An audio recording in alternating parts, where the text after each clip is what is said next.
Going typewriter style down the line. Can we switch to Lebanon? Yeah. We're seeing increasing escalations there. The Israeli Defense Forces say they're launching strikes there. Gallant has mentioned a new front. What is your response to the fact that it seems the Israelis are trying to escalate this to another front in the war? So we have been made very clear, and you heard the Secretary speak to this publicly yesterday in Egypt, that we don't want to see any party escalate this conflict.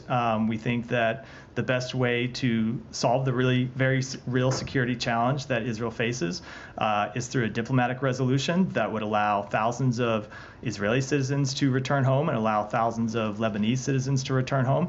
We're going to continue to press that on all parties.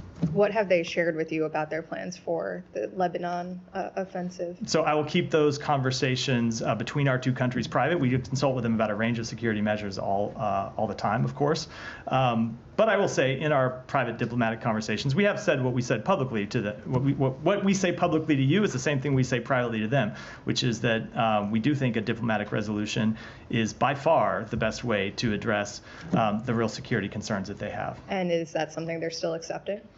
They still want a diplomatic resolution, but you can look at their public statements and judge for yourself where they're going. But we still do hear them say that they prefer a diplomatic resolution. That's why we're going to continue, and among other reasons, that's what we'll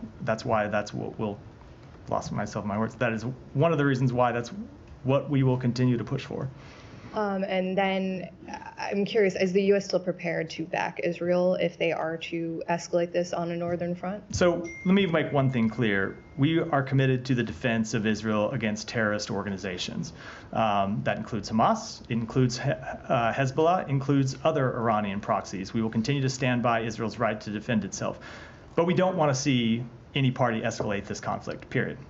Could I just follow that? Yeah. You don't want any party to escalate it. I mean, for example, today when Nasrallah was speaking, there are Israeli jets, breaking the sound barrier over Beirut. Are those escalatory actions? So I'm not going to comment on any one specific action. Obviously, we have seen Israel and Hezbollah launching strikes at each other going back to, I believe it was October 8th. And immediately after the October 7th conflict, Hezbollah began sending rockets and drones across the border to target Israeli communities. And we've seen Israel respond to that by targeting Hezbollah militants inside Lebanon. So that has been a pattern since October 7th. And of course, it goes back well before that, but it's been an entrenched pattern nearly every day since then. We continue to push for a diplomatic resolution. We continue to believe the only way to get there is by first getting a ceasefire in Gaza, and so that's what we'll continue to focus on.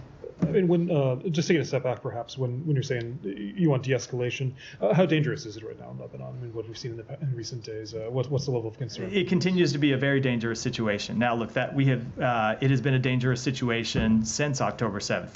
As I just said in my previous answer, you've seen Hezbollah launching terrorist attacks against Israel nearly every day since October 7th.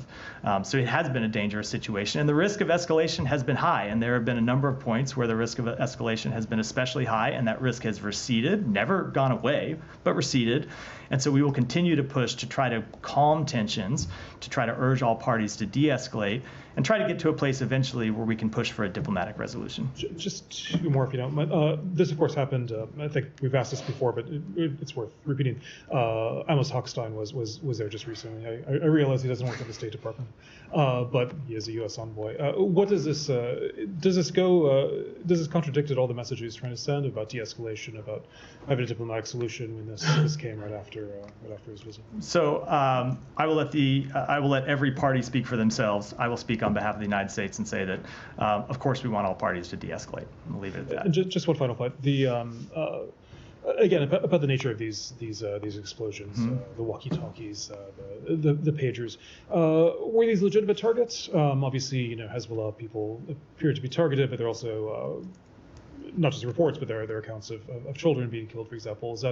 Is this a legitimate form of warfare? So, without commenting on these specific incidents, because we are still gathering information, as a general principle, we do believe it is an appropriate practice for any country to defend itself by fighting terrorist organizations and terrorists that attack and are committed to attacking that country. But of course, civilians are never a legitimate target in any type of military or other operation. Would you see them as targeted in this? I don't have any further comment on the incident at all.